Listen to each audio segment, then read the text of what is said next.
Okay, to view the live stream, what I'd like for you to do is you're going to open up Internet Explorer where it says sign in. You're going to go ahead and sign in.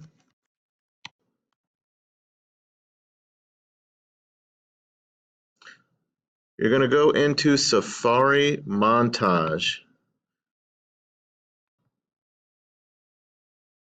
Now, when I'm in Safari, I would like to click on the button that says Live Streams, and it gives me two options, Brandywine School News or Stream Brandywine. For right now, I'm going to ask you to click on Stream Brandywine.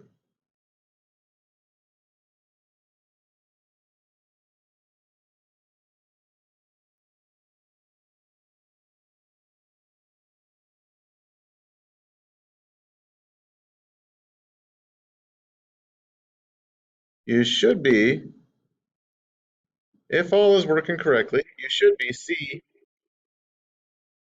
if all is working correctly, you should see me streaming a video of